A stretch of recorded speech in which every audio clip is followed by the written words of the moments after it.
For information on how the save plan ending impacts you, press 1. For information on next steps, press 2. Mohila will contact you starting July 1st through the fall about your specific deadline to choose a different repayment plan. Once you hear from us, you will have 90 days to choose another repayment plan. If you don't select a new repayment plan, you will be moved to a different plan. The plan you will be moved to depends on your circumstances. ED and Mohila will provide details about which repayment plan you will be moved to if you don't choose a plan by the deadline. Hello, and welcome to the Thinking Ahead podcast. My name is Ronaldo Stevens, and I'm your host on this journey to find out more and discover the truth about careers, college, and finance. That clip that you heard at the beginning was from Mohila, the #1 student loan servicer in America, and they've been getting a lot of calls recently because of the recent litigation decisions made in the upper and lower courts about the lawsuits that were going on between the Department of Education and the states that sponsored the lawsuit. The current administration has an ED problem, or spelled a different way, a DOE problem. A problem with the Department of Education. What else did you think ED could mean?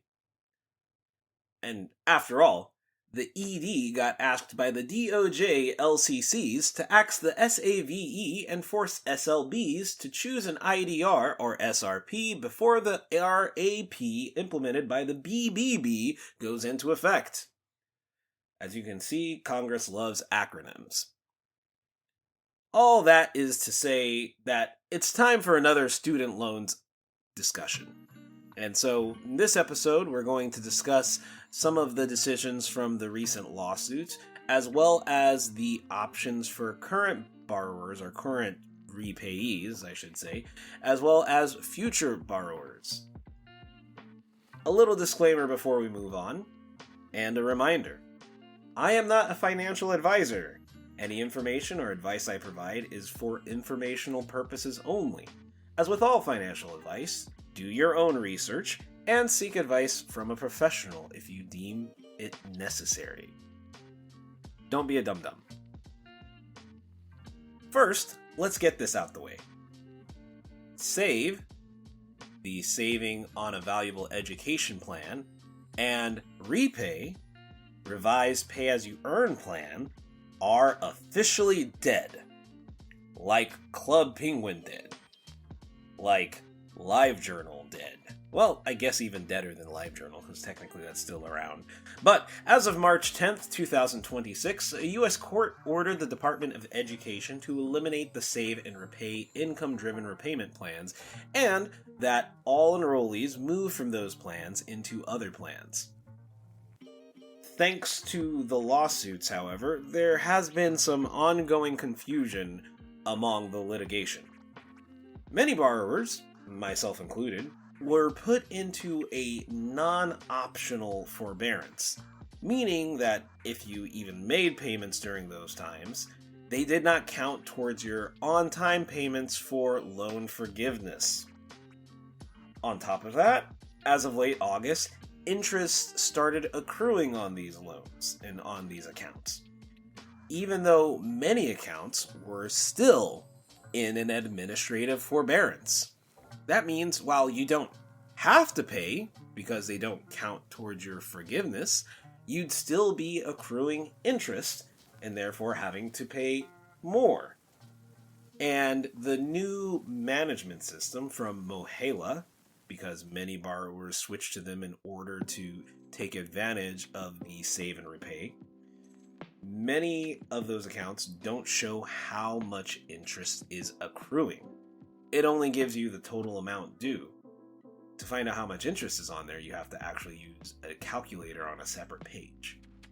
So, you either, during this time, you made payments that didn't count towards your forgiveness months, or you didn't pay and you gathered interest on your loans. Either way, the departments benefited directly from this, more than the borrowers. Even worse, borrowers who have qualified for student loan forgiveness since April 2025 weren't granted the forgiveness because, as the administration claims, they couldn't recode the system to differentiate between which forgiveness claims were under the SAVE litigation and which ones were not. By not forgiving or discharging loans that were eligible and delaying the SAVE litigation, the Trump-McMahon-led DOE forced a number of forbearance and delayed borrowers to go over 10 million. So again, the number of forbearance and delayed borrowers went over 10 million in this time, and it was lower. So, when they've been giving news conferences this past year, they didn't like to claim that they were part of the problem, but they did love to tout the number of how many people were in forbearance, and, there they are. You put them there.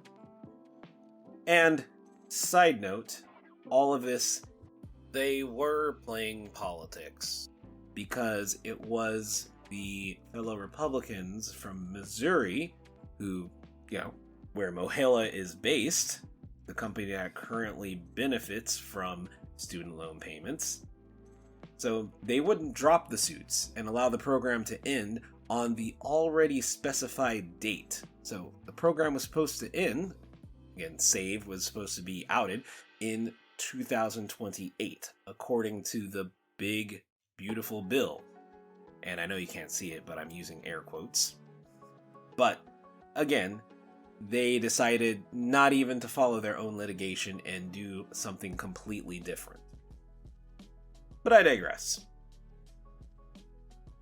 The confusion of all this seemed to end on February 28th of this year, when a lower court decided to dismiss the case because the suing party, again led by the Republican state legislators of Missouri and a few other states, and the administration, again the Trump-McMahon DOE, were in agreement.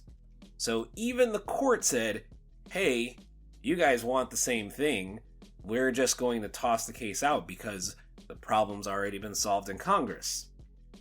So basically, again, the court said the SAVE was going to end anyway in 2028 because of the big, beautiful bill. However, an appeal that those parties made to the U.S. Court of Appeals for the 8th Circuit reversed that decision and forced the Department of Education to end SAVE this year, 2 years ahead of the pre-mandated deadline that they all agreed upon. And that's all to say that this is possibly not over. That was the main lawsuit, but there are countless lawsuits that are ongoing and being formed against the Department of Education. A couple from the AFT, the American Federation of Teachers, and a few more. So it's probably one of the main reasons they're trying so hard to close in on this so early. In short, the drama over Save and Repay is over. For now. If you have a loan that was switched over to one of those plans, or you were stuck in administrative forbearance, you should be contacted by your loan servicer before July 1st to discuss your options. And what options are those? I'm glad you asked, listener. Before July 1st of this year, your options are the current standard and income-driven repayment plans. Let's dive briefly into each one. First, we have the fixed repayment plans, the standard repayment, graduated repayment, and extended repayment. And then you have income-driven repayment plans, the income-based repayment plan, income contingent repayment plan, and pay-as-you-earn repayment plan. A lot of letters involved here, so pay attention as we dive into each one. First up is the classic go-to, the vanilla with no sprinkles, standard plan of 10 years. This plan doesn't really need an explanation, but, I am a man on a podcast, so of course I'm going to explain it too much. When you first graduate, the standard plan is that you'll have 10 years to pay back whatever you borrowed during school.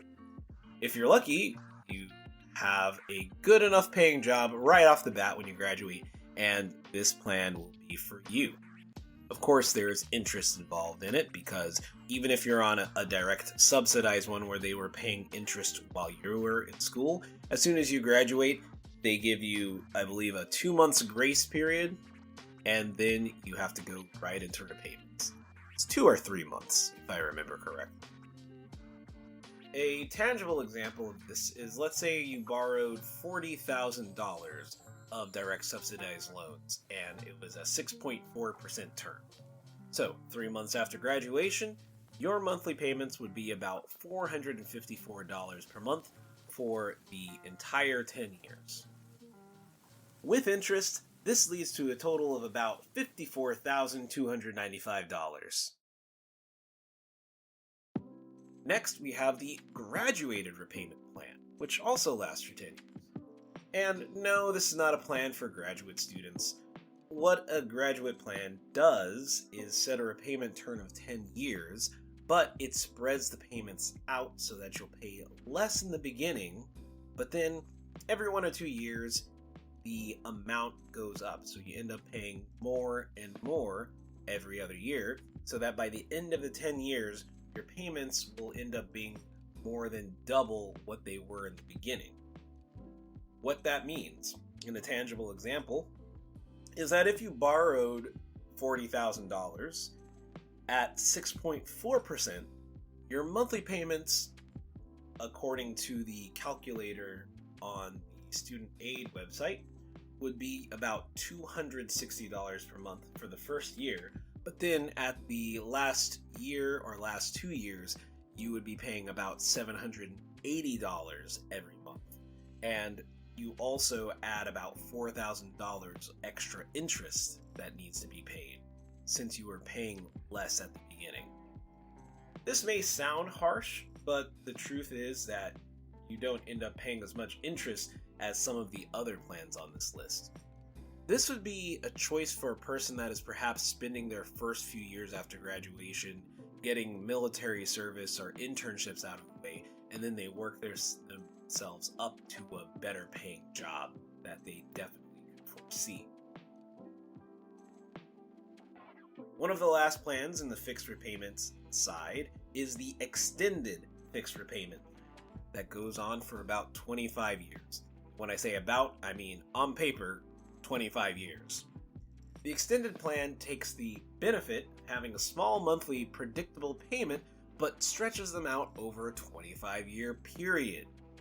Again, my tangible example, using that same $40,000 we borrowed at 6.4%, would have an enticing monthly payment of $267, but over 25 years, you would end up paying a total of $80,202, meaning you pay $40,000 of interest on top of the $40,000 principal you borrowed.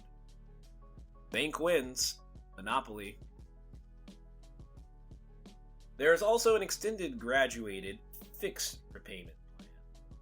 A mouthful for sure, but it follows a similar timeline with the 25 years, but like the 10-year graduated plan, the payments adjust slowly over time with more interest accruing in the beginning.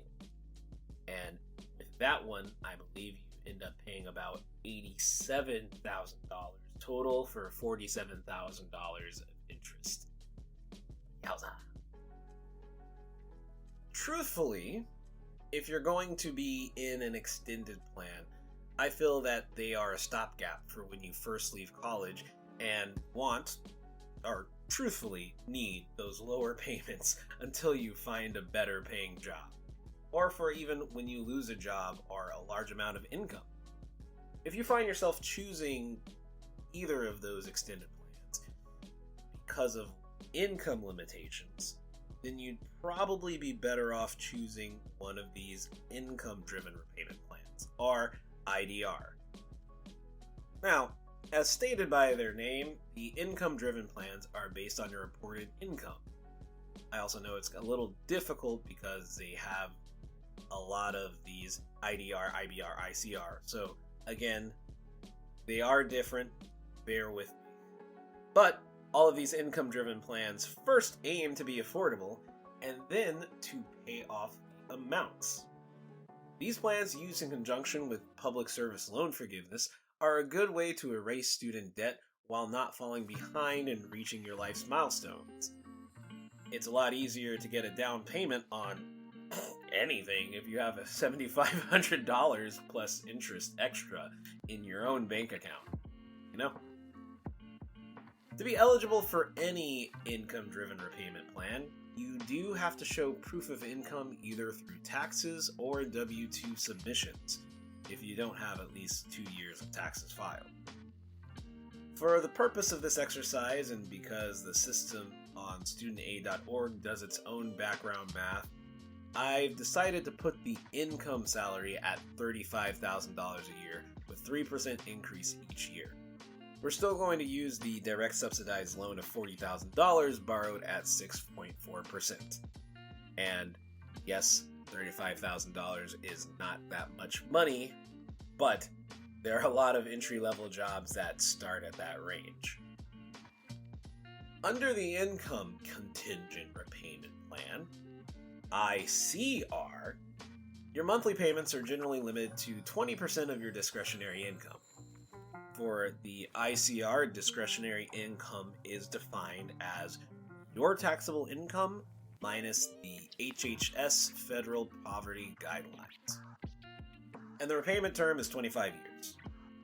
Your monthly payments drop to a measly $286 and readjust according to your yearly household income. If your income actually increased by that 3% each year, and no more, the last 2 months of payments would be $313. Unfortunately, without principal forgiveness, you would end up paying $71,636 over the life of the loan. So again, $71,636 over the life. Oh, side note, and I will have to put this in maybe at the beginning, the original loan, the 10-year payment plan, you end up actually paying close to $55,000 over the life of the loan. So you're only paying about $16,000 more over the life of this loan, which is going to be about 25 years. In the income-based repayment plan, the IBR, your monthly payments are limited to 10% of your discretionary income. For the IBR and pay plans, discretionary income is defined as your taxable income minus 150% of the HHS federal poverty guideline. Hopefully you are a math major, because otherwise this would be a little difficult. With a loan term of 25 years, this means your loan payments would start out at $96. That's pretty cool. If you had no adjustment to your family size and you stuck with that 3% raise per year because, you just love that job so very much, at the end of the 25 years, your payments would only climb to $212. Of course, for you math majors out there that have already, criticized me and probably said my math is bad, you probably notice that this doesn't even cover the original loan amount, much less the interest that would have accrued. Well, that's because any outstanding balance at the end of 25 years is discharged, forgiven, annulled, void, thrown into the phantom zone.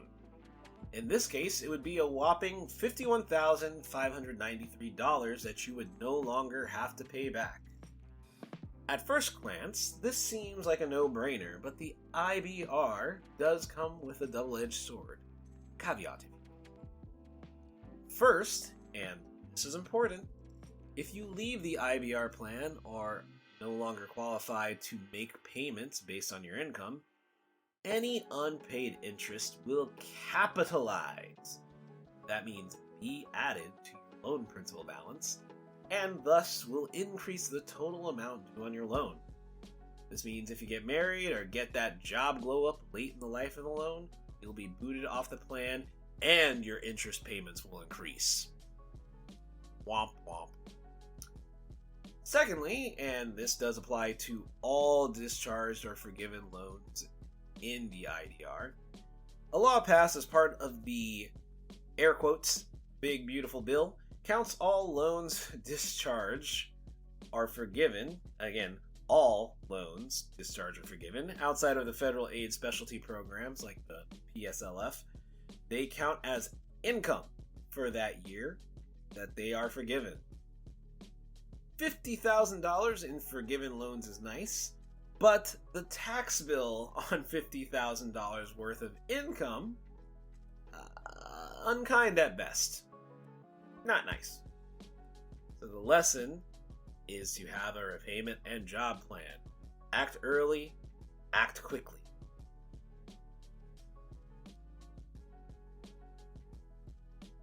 And the last of income-driven plans is the pay-as-you-earn repayment plan, also known as PAY with an E. They're financial specialists. They're not spelling students. This 20-year plan also limits payments to the 10% of your discretionary income, as defined before, and has some of the same expectation as the income-based plan. Yearly certifications of income and family size, updated payments accordingly. However, it does not have the sting of the IBR plan. That is, if you find yourself ineligible after a raise or after getting married. If your situation does change, you will be moved to the standard plan, but it doesn't appear to roll the interest into the principal when that happens. A blessing if I've ever heard one from the student loan program.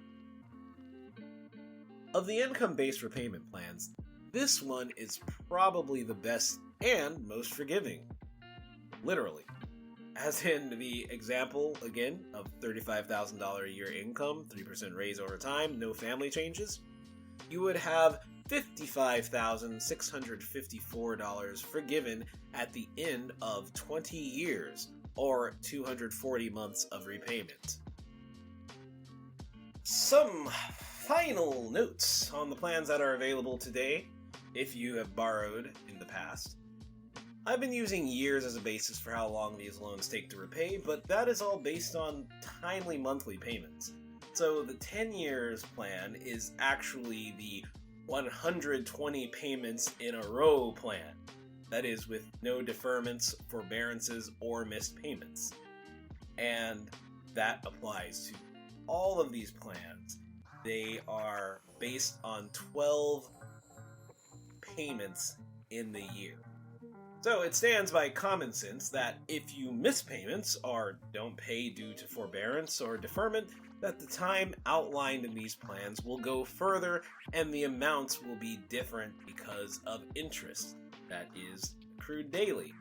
And don't try to call the Department of Education or your lender and try to argue otherwise.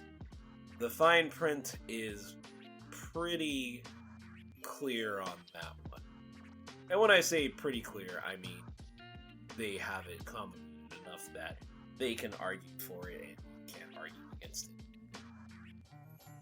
If you do have some trouble actually getting your loans forgiven on time, if you did actually make all of your payments, Tate Law, the self-proclaimed #1 student lawyer on YouTube, recommends getting in touch with your loan managers first and then your state's ombudsman so they can contact the appropriate parties and apply pressure to get it done. As a final note, I want to remind you again, all loans forgiven in 2026 forward will count as income. I'll of course update that statement if anything changes. I'll be honest, this episode is getting longer than I planned, so I'm going to break this down into a two-parter. In the next episode, Dr. Dre might make an appearance. You never know. But more importantly, I'm going to talk about the plans that are going to replace the current set of plans on July 1st, 2026. If you are unsure on whether or not to wait it out until those plans roll around, don't. You only have roughly 2.5 months to get the paperwork in, and at the rate the ED is going, they probably won't be up to par. They may even have a flaccid response. But if you want to stay up to date on what's happening with student loans, be sure to subscribe to the podcast through RSS, Spotify, YouTube, or your favorite podcasting platform. Until the next time, stay smart on your finances, and of course, keep thinking ahead.